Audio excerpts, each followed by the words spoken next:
Hi friends, ఎలా ఉన్నారు? అందరికీ వందనాలు. ఈరోజు లంచ్ చూద్దామండి. ఈరోజు మా అబ్బాయి మా కోడలు వచ్చారండి. వాళ్ళే చేసుకున్నారు. Chicken dum biryani, chicken fry 2 రకాలుగా చేశారండి. Mutton curry, raita.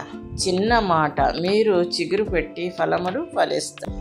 మన జీవితంలో కొన్ని సమయాల్లో శూన్యత వస్తుంది, ఆశలు విరిగిపోతాయి. కానీ దేవుడు మన జీవితాన్ని మళ్ళీ పుష్పింపచేస్తాడు, అంటే చిగురింపచేస్తాడు. దేవుని చేతిలో పాడైన జీవితం కూడా పండుగలా మారుతుంది. చూడండి, దేవుడు తన ప్రజల కోసం ముందుగానే ఆశీర్వాదాలను సిద్ధం చేస్తాడు. మనం దేవుని దగ్గరకు తిరిగి వస్తే ఆయన మన కోసం సిద్ధం చేసిన ఫలాలను అనుభవిస్తాము. దేవుని దగ్గరకు తిరిగి వచ్చిన వారికి ఆశీర్వాదము ఎదురు చూస్తుంది. ఇది ఒక నిశ్చయమైన వాగ్దానం.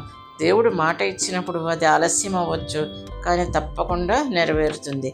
మనం కూడా మన జీవితంలో కూడా దేవుడు ఇచ్చిన వాగ్దానాలు ఒకరోజు నెరవేరుతాయి. దేవుని మాట ఎప్పుడూ వృధా కాదు.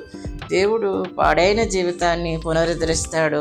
తన ప్రజల కొరకు ఆశీర్వాదాలను సిద్ధం చేస్తాడు. ఆయన వాగ్దానాలు తప్పకుండా తిరిగి నెరవేరుతాయి.